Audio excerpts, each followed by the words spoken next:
हो गया क्या? ऑन कर दीजिए बेटा। एक इक्विलेटरल ट्रायंगल दिया हुआ है, इक्विलेटरल मींस सारी साइड्स इक्वल, ठीक है। अब बोला इसके साइड्स के अराउंड क्या है, फोर्सेस लगे हुए हैं 3p 7p एंड 5p का, ठीक है। तुम्हें क्या करना है बेसिकली, रिजल्टेंट का magnitude, line of action and point of application.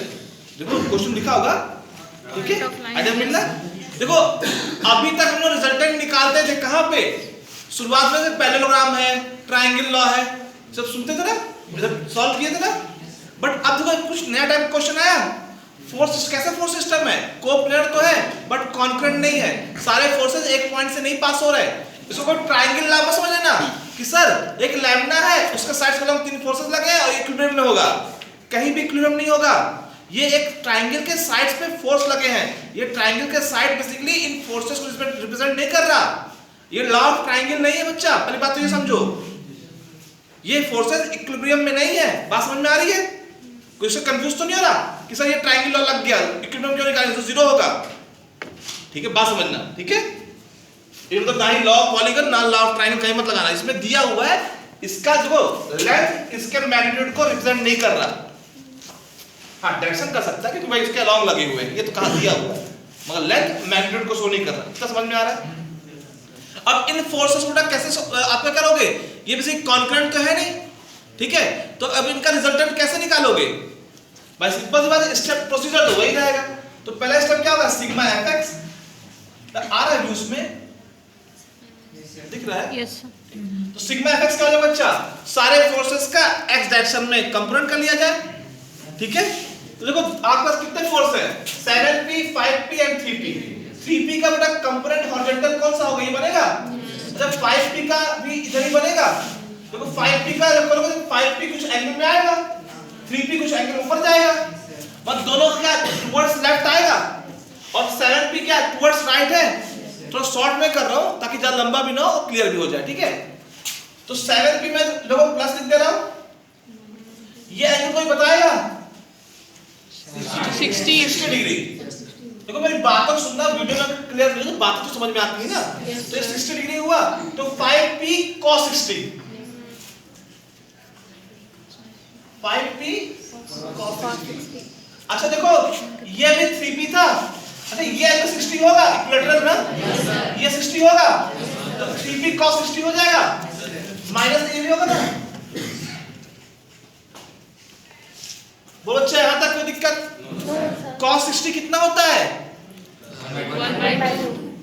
तो बट सॉल्व कर लो फिर, 5p/2 3p/2 8p/2 कितना हो गया 4p। 7p में से 4p क्या कितना हुआ, प्लस का आया ना। तो fx कहां आया, प्लस x डायरेक्शन में, fx किसमें रहा, प्लस x डायरेक्शन में। अब बताते हैं सेम सिग्मा fy किया जाए,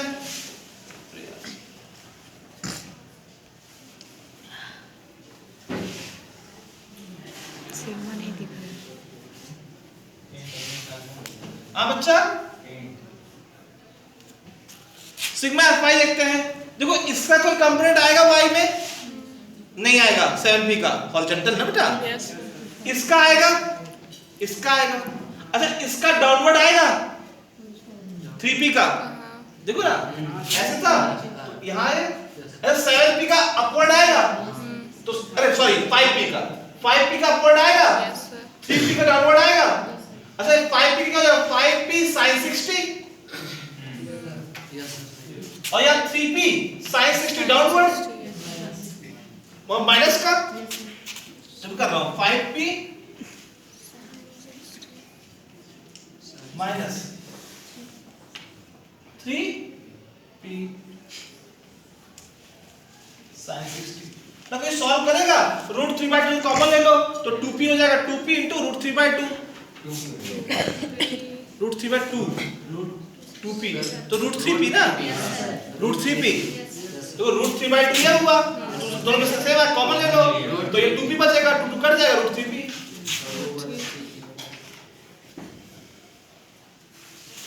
ठीक है। अच्छा ये प्लस में आ गया क्या, प्लस में आया ना, अरे भाई वैसे प्लस 5p है sin 60 प्लस ही आएगा। अच्छा प्लस में y भी आया, प्लस में x भी आया, तो फोर्स किस क्वाड्रेंट में लाई कर रहा है? First quadrant. देखो ये इजी केस बन गया। अगर ये फर्स्ट क्वाड्रेंट पे नहीं होता तो मैं एक में 4 केस मार्क्स सॉल्व करता, जिस क्वाड्रेंट में आएगा उसको तुम 180 प्लस या 90 प्लस ऐसे करते थे ना। तो बात समझना, ये इजी केस बन गया, बट हर बार ऐसा जरूरी नहीं है। आपका देखो सिग्मा एफएक्स यहां आ गया, सिग्मा एफवाई इसमें आ गया, तो कुछ ना कुछ रिजल्टेंट कुछ ऐसा बनेगा। बताओ भाई, इधर आपका सिग्मा एफएक्स कितना आया था? 3p। ये कितना आया था? √3p। ठीक है, तो ये रिजल्टेंट बन रहा है बच्चा। अच्छा ये एंगल कोई बताएगा? एंगल क्या हो जाएगा ये? अगर थीटा एंगल ये है तो tan थीटा क्या हो जाएगा? परपेंडिकुलर क्या है? √3/p अपॉन 3p 1/, तो क्या कितना हो गया? 30 डिग्री 60 डिग्री। tan 30 की वैल्यू होती है ना ये।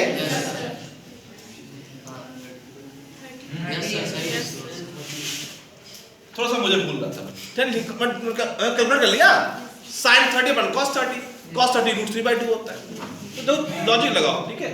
वैसे मैथ पढ़े हुए काफी समय हो गया, ठीक है। तो अच्छा क्या है ये? आपका एंगल आ गया। सपोज दैट ये यहां पे होता तो थीटा कौन सा एंगल होता? सपोज दैट ये रिजल्टेंट ऐसे कुछ आता, मान लो ये प्लस माइनस होता, कुछ और होता, तो ये रिजल्टेंट इधर तो क्या कौन सा एंगल होता? थीटा, ये एंगल होता। और जब तुम्हें बताना होता तो फोकस करो, छोड़ दो उसे, अभी फोकस करो। अगर ये एंगल थीटा हुआ तो कौन एंगल होता? ये एंगल तुम बताते ना वहां पे, तो क्या पाई माइनस थीटा करते, या फिर यहां पे होता तो ये एंगल होता तो तुम पाई प्लस करते। अगर यहां होता तो फिर तुम कौन सा एंगल? ये एंगल होता तो तुमको कैसे ना 360 माइनस दिस कर देते, कितना एंगल निकालना पड़ता ना। बात समझ, देखो तुम्हें जो एंगल रिप्रेजेंट करना है किसी रिजल्टेंट का ना, वो प्लस एक्सिस से दिखाना है, प्लस एक्स एक्सिस से। हम लोग क्योंकि उसी से मेजर करते हैं ना, बात समझना, ठीक है। तो याद ना एंगल बहुत सही दिखाना। मगर ठीक है, यहाँ पे आप फर्स्ट क्वाड्रेंट पढ़ो तो इजी पड़ गया, कुछ प्लस माइनस नहीं करना। थीटा कितना 30 डिग्री आया, इतनी बात समझ में आई। देखो यहां तक तो इजी लगा, ठीक है, यहां तक तो इजी लगा, बट इसके बाद थोड़ा इंपॉर्टेंट है बच्चा, ठीक है। तो थोड़ा फोकस इधर करना, तो फोकस इधर करो बच्चा, ठीक है। देखो इसको थोड़ा डिस्कस करने पहले देखो रिजल्टेंट का तुमने अभी मैग्नीट्यूड निकाल लिया, उसका इंक्लिनेशन निकाल लिया, बट बेटा अब तुम्हें एक जनरल फोर्स सिस्टम है, कोप्लेनर तो है, कॉन्फ्रेंट तो था नहीं, कोप्लेनर है मानता हूं, कॉन्फ्रेंट तो है नहीं, तो बेटा कहां लगेगा ये भी तो बताना पड़ेगा। किसी फोर्स को प्रॉपर्ली आइडेंटिफाई करने के लिए, किसी भी फोर्स का परफेक्टली उसका इफेक्ट देखने के लिए आपको क्या क्या चाहिए? 4 चीजें बताई थी। पहला मैग्नीट्यूड, दूसरा डायरेक्शन, तीसरा क्या है? पॉइंट ऑफ एप्लीकेशन, और चौथा क्या था? नेचर है, सेल्फ पुश है या पुल है, अवे टुवर्ड्स है बॉडी के, ठीक है ना। तो सिखाया था मैंने। तो बेटा यहां पे तुम्हें क्या है? अभी दो ही चीज हुई, मैग्नीट्यूड हुआ, लाइन ऑफ एक्शन आया, बेसिकली डायरेक्शन आया, ठीक है। इधर सेंस भी आ गया कि बॉडी पे इस सेंस में हो रहा है, मगर पॉइंट ऑफ एप्लीकेशन बचा हुआ है, तो कैसे निकालोगे अभी देखते हैं। तो उसकी थोड़ा सा मैं एग्जांपल वहां पे बहुत कॉस्ट नहीं करते, गंदगी बहुत फैल जाएगी, तो यहां समझना। सपोज दैट एक ट्रायंगल है बच्चा, ठीक है, सेम उसी का केस ले रहा हूं। रिजल्टेंट क्या आया आपका इस डायरेक्शन, ठीक है, ये डायरेक्शन बन गया, मैं इसी कॉपी कर ले रहा हूं। अच्छा देखो ये 30 डिग्री पे 60 डिग्री है था, तो 30 डिग्री ऐसा बन रहा है बीचों बीच एकदम, ठीक है। तो देखो ये फोर्स यहां पे कहीं भी हो सकता है, अभी कुछ मालूम नहीं तुमको मालूम है क्या? इस एंगल की हर एक डायरेक्शन हो रही है, एग्री कर रहे हो? बात समझ रहे हो? देखो अभी तुमको दो चीज पता करना है कि सपोज दैट इसमें से मतलब एक तो पहले इसका कितने डिस्टेंस पे है और कौन सा है, तो कैसे पता करोगे? इसके लिए यूज करेंगे बेटा मूवमेंट का, बात समझना। तो पहले क्या करते हैं, एक पॉइंट पर मूवमेंट निकालते हैं, बेटा फोकस करना है इधर पे। अब बेटा और इन गिवन फोर्स सिस्टम के लिए मूवमेंट निकालते हैं, ठीक है।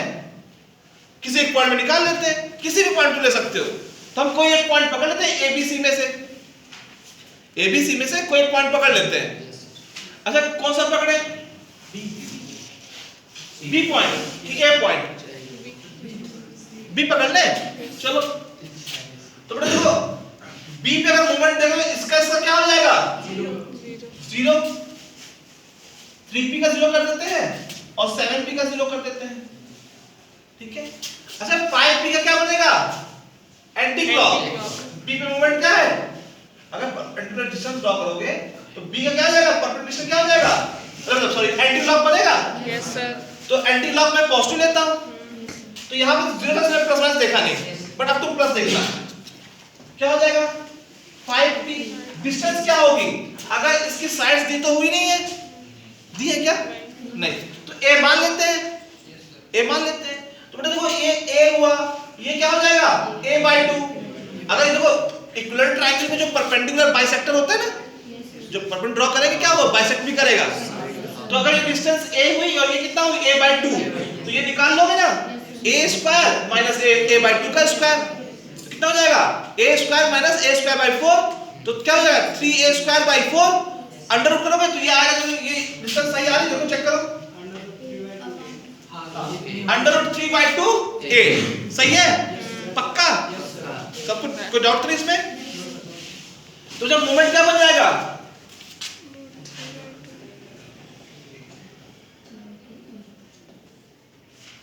√3/2a। कैसे किया, राइट एंगल ट्रायंगल हाइपोटेनस था, उसमें से इसके हाइपोटेनस के स्क्वायर में से इसके स्क्वायर को घटा दिया, ठीक है, तो ये आ गया आपका √3/2a। बेटा ये मोमेंट क्या बन रहा है, एंटी क्लॉकवाइज, ठीक है, इतना समझ में आया।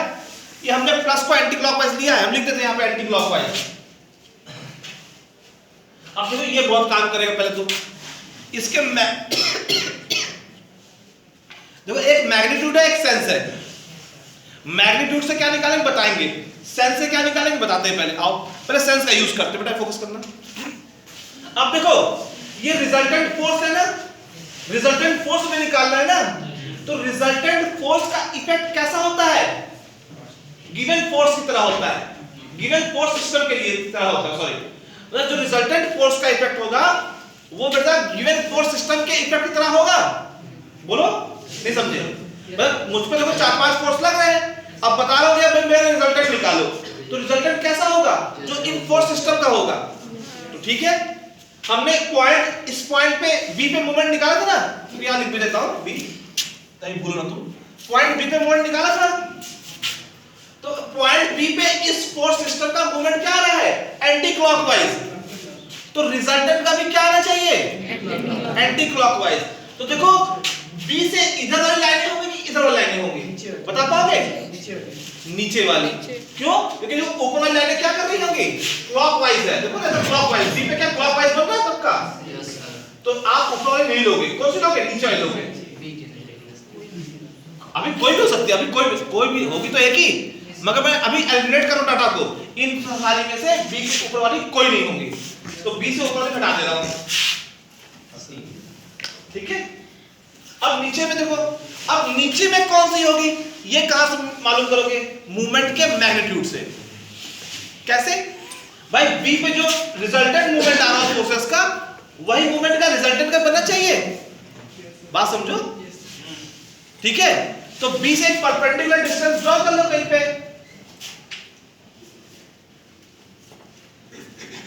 इसको x मान लो, मान लिए, इसको x मान लिए, तो इसको मतलब इस वाली लाइन मान लो, ठीक है। देखो सर ये s से पास हो रहा है, कंफ्यूज है बच्चे, हमने मान लिया कि ये फोर्स है, मान लो, ठीक है। इससे परपेंडिकुलर डिस्टेंस क्या हुई, x मान लिए, ठीक है। तो रिजल्टेंट का मैग्नीट्यूड कितना आया था, कहां निकाले मैग्नीट्यूड, रिजल्टेंट का, रिजल्टेंट मैग्नीट्यूड निकाले ही नहीं, निकालना पड़ेगा वो भी। तो रिजल्टेंट का मैग्नीट्यूड का कहां से निकाले थे, सिग्मा fx का स्क्वायर सिग्मा fy का स्क्वायर कर दोगे और उसका अंडर रूट कर दोगे, ठीक है, 9 हो जाएगा, तो ये 3 और 12 क्या हो जाएगा 2√3।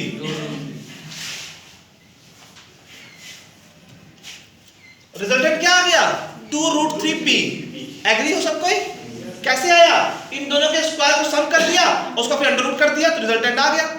तो देखो मैं करने जा रहा हूं, अब मैं इससे क्या निकालूंगा, x की वैल्यू निकालूंगा, तो x क्या हो जाएगा, जो रिजल्टेंट का मूवमेंट होगा उस पॉइंट पे, वही इंडिविजुअल फोर्सेस का भी नेट मूवमेंट होना चाहिए, यही होता है बच्चा, ठीक है। तो जब मैं x डिस्टेंस पे इसे रिजल्टेंट मान लेता हूं, तो क्या बनेगा 2√3p times x equal to, इसके इक्वल आएगा।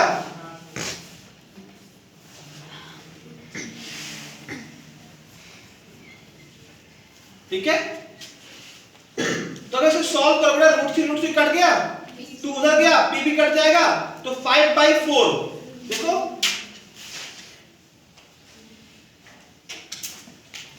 फाइव बाई फोर टाइम्स ये आएगा आंसर। बोलो बच्चा, x निकल आया।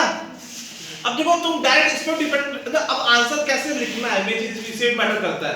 तो एक तो ऐसा लिख सकता है कि b पॉइंट से 5/4 times of sides of equilateral triangle, b से 5/4 times of equilateral triangle sides, तो इक्विलैटरल ट्रायंगल के साइड्स का 5/4 चौथा भाग। ठीक है, ये तरीका ही है। तो एक तरीका और भी है, क्या करते हैं, जैसे ये लाइन BC थी ना, BC लाइन, इसको एक्सटेंड कर लो, इसके लाइन जहां पे इंटरसेक्ट करे रिजल्टेंट, उस पॉइंट की लोकेशन बता दो। मतलब BC लाइन को C एंड से एक्सटेंड करने पे यहां पे इंटरसेक्ट, जहां पे इंटरसेक्ट करे BC लाइन को, उसे एक पॉइंट कह दो D, कह दिया। अच्छा, अगर ये निकाल लिए x, ठीक है, ये x निकल आया।